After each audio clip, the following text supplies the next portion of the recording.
Assalamualaikum warahmatullahi wabarakatuh. Today we'll talk about the timelines of Old English, Middle English, and early modern English. Here we go. See this Old English from 500s to 1100s. The time in later 6th century, the Ethelbert, the king of Kent, is baptized. He is the first English king to convert to Christianity. Then the 7th century, rise of the Saxon kingdom of Wessex, the Saxon kingdom of Essex and Middlesex, the Anglo kingdoms of Mercia, East Anglia, and Northumbria. Saint Augustine and Irish missionaries converted Anglo-Saxons to Christianity, introducing new religious words borrowed from Latin and Greek.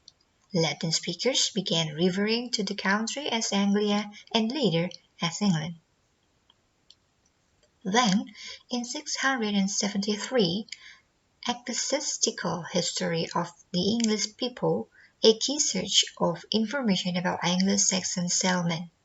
Next, in 700s, approximate date of the earliest manuscript records of Old English. Then, in the late 8th century, Scandinavians began to settle in Britain and Ireland, then settled in parts of Ireland. Next,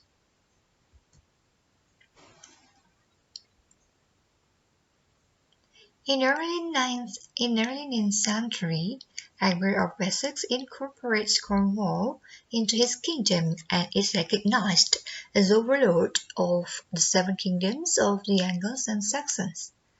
England began to emerge. Then, in the mid-9th century, Danes reached England, occupied Northumbria, and established a kingdom at York. Danes began to influence English. Then, in the late 9th century, King Alfred of Wessex, or Alfred the Great, led the Anglo-Saxons to victory over the Vikings, translated Latin works into English, and established the writing of prose in English. He used the English language to foster a sense of national identity. English was divided into a kingdom ruled by the Anglo-Saxons under Alfred, and another ruled by the Scandinavians, Danelaw. Then, in the 10th century, English and Dutch mixed fairly peacefully, and many Scandinavians or Old Norse loanwords entered the language, including such common words as sister, wish, skin, and die. Next, in 900, approximate date of the only surviving manuscript of the Old English epic poem Beowulf, composed by an anonymous poet between 8th and early 11th centuries. Next, early 11th century, Danes attacked England, and the English king escaped to Normandy. The Battle of Maldon became the subject of one of the few surviving poems in Old English. The Danish king ruled over England and encouraged the growth of Anglo-Saxon culture and literature. Next, in 1066, the Norman invasion, King Harold was killed at the Battle of Hastings, and William of Normandy was crowned King of England. Over succeeding decades, Norman French became the language of the court and the upper classes. English remained the language of the majority, but it was no longer a written language. Latin was used in churches and schools. That is for the Old English. Next. Then here is the Middle English timeline from 1100s to 1500s. Let's see the time. 1066, it's the Norman conquest. Next, in 1150, approximate date of the earliest surviving text in Middle English. Next, 1171, Henry II declared himself overlord of Ireland, introducing Norman French and English to the country. About this time, the University of Oxford was founded. Next, in 1204, King John lost control of the Duchy of Normandy and other French lands. England was then the only home of the Norman French or English. Next, in 1209, the University of Cambridge was formed by scholars from Oxford. Next, in 1215, King John signed the Magna Carta, a critical document in the long historical processes leading to the rule of constitutional in the English-speaking world. Next,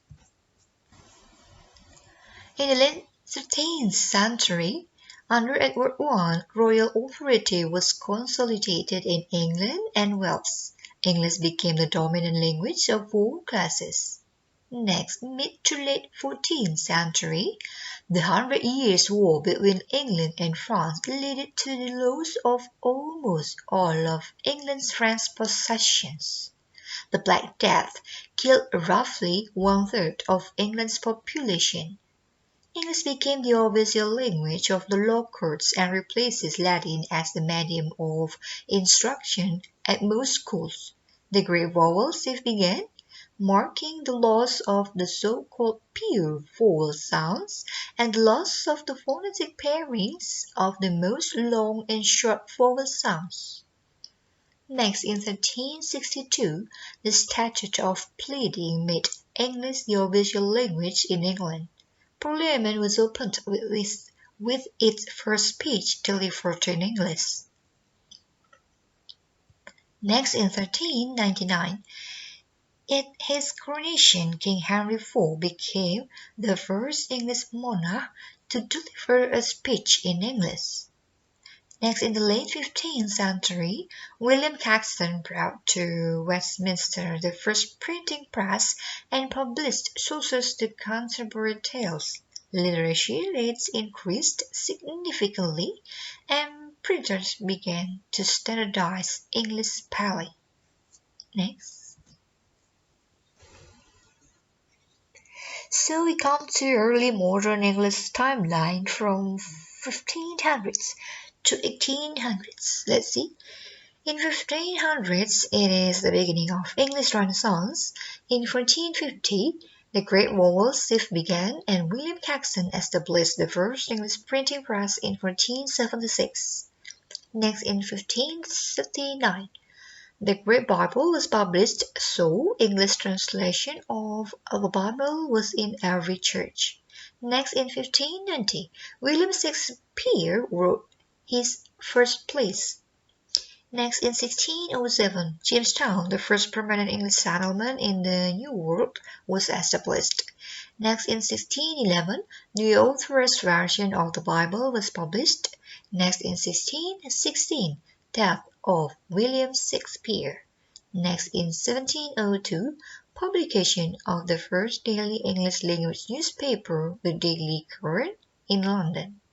Next, in 1755, Samuel Johnson published his Dictionary of English Language.